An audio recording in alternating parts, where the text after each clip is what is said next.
What's going on, Sports Wars? Welcome back to another edition of UFC recaps. Now, this time it was UFC 271, Adesanya versus Whittaker II, the rematch after the last time they fought in 2019 in October, when Israel Adesanya absolutely destroyed Robert Whittaker to claim the middleweight title. Now, both those guys have gone on to have significant wins, which drove them towards this second fight. Now, this rematch was a lot better than the first fight. And we're going to take a look first at the scorecards, because watching this fight, Robert Whittaker going into it, he said he has done a lot more training and he's going to be a lot more level-headed, and he was in this fight, except he was throwing jabs and jabs and jabs, and he wasn't really connecting with the right hand. All his coaches were saying was, throw the jab and then the right hand. We're going to hit him. But the issue is, Israel Adesanya is just way too big. His range, his length, his size, and his ability to move out of the way of punches and kicks is a complete advantage to him, because we'll just take a quick look at Adesanya's record. Israel Adesanya, as a kickboxer, has a 75-5 professional record and an unbeaten amateur resume of 32-0. His Muay Thai record and kickboxing is nearly unbeatable in the history of his fights. So going up against that is very, very tough for Whittaker, who is a lot shorter and has a lot less range. Now, let's take a look at these scorecards. The three judges, 48-47, 48-47, and 49-46 from Mike Beltran, who is a referee. Now, Beltran was the only one to give the second round a 10-9 to Whittaker. Now, both other judges, and a lot of people, even commentators, were saying the second round, potentially even round 1 to 4, was Israel Adesanya's.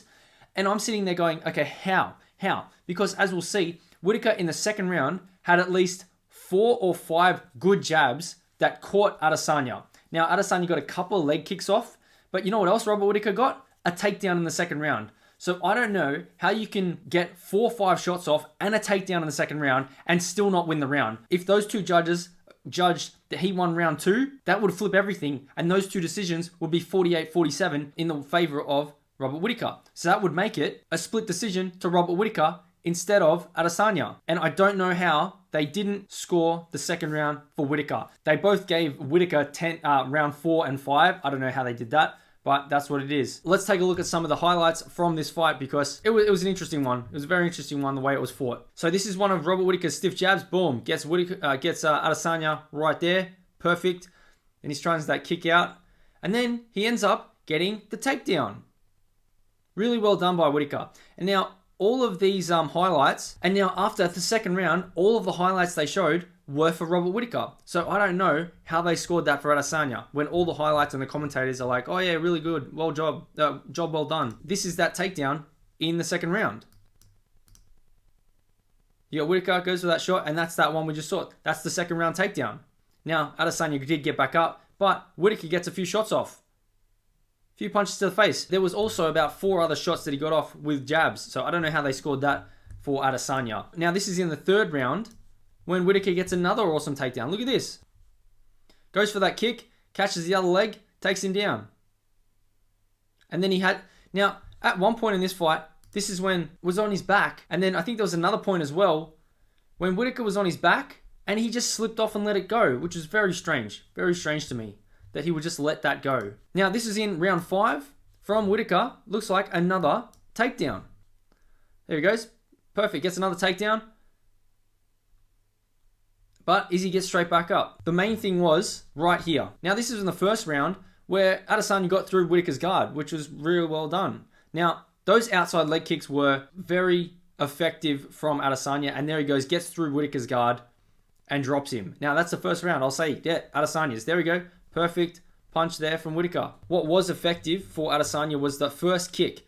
These outside kicks, especially on the calf, very effective, because what it ended up looking like, Whittaker had legs that looked like they'd been whipped, because he was that red on his outside. Now, Adesanya has won this fight, so he is still the champion at 185, still remains undefeated at 185, and he has, I think, the second longest win streak in the middleweight division and the longest active win streak in the middleweight division. So that is that fight. It was very well done from Whittaker. He just couldn't pull it over in the end.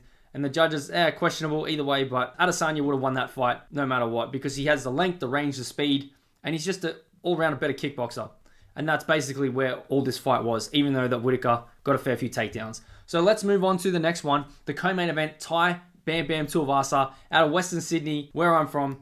Now, let's take a look at what happened in this fight, because Derrick Lewis Just to quickly recap what Derrick Lewis is. Derrick Lewis is the record holder of KO wins in the UFC. He's got 13.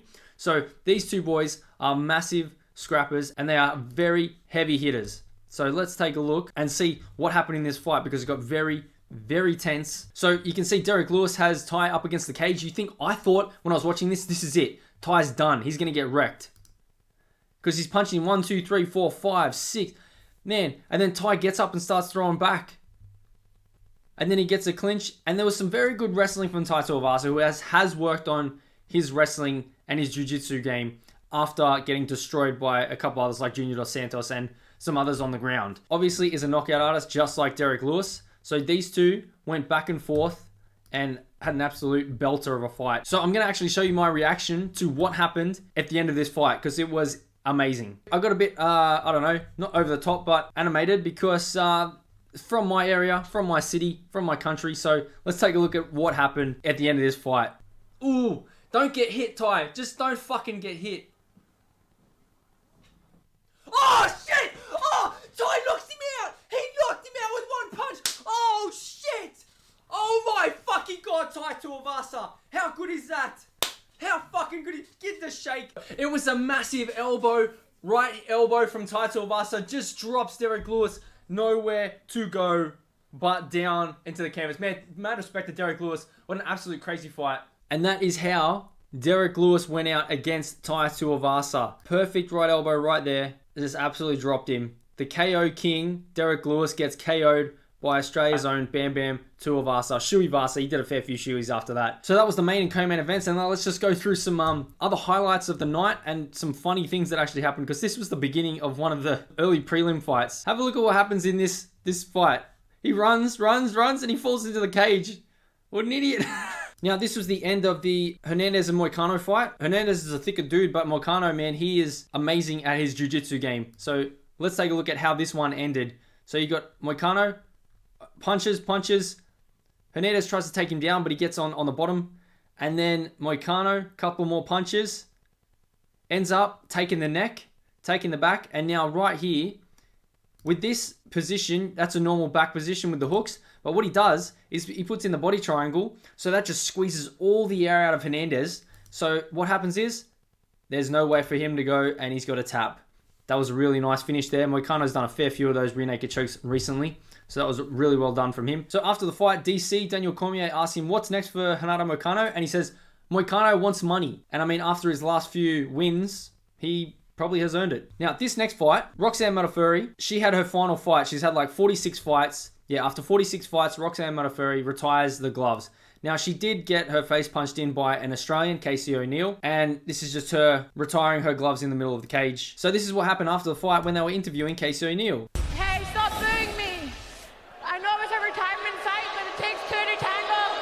If you want me to be the bad guy, then fuck you! I'll be the fucking bad guy! Just telling the crowd out in Houston, stop booing me, fuck you. So Kyler Phillips, this was a really good one. He ended up in a mount because he went for a Kimura, went into a mounted triangle, and then he spun over for a triangle and armbar submission, which the commentator said was the 8th triangle armbar submission in the UFC. And look at that right there. He's just tapping on the way down, yeah. And now lastly, let's take a look at Derrick Brunson, Jared Cannonier. So what happened in this one was these two were going at it very hard. Now, Brunson almost had Cannonier in a rear naked choke at the end of the round. He actually had him in it, but he didn't finish it.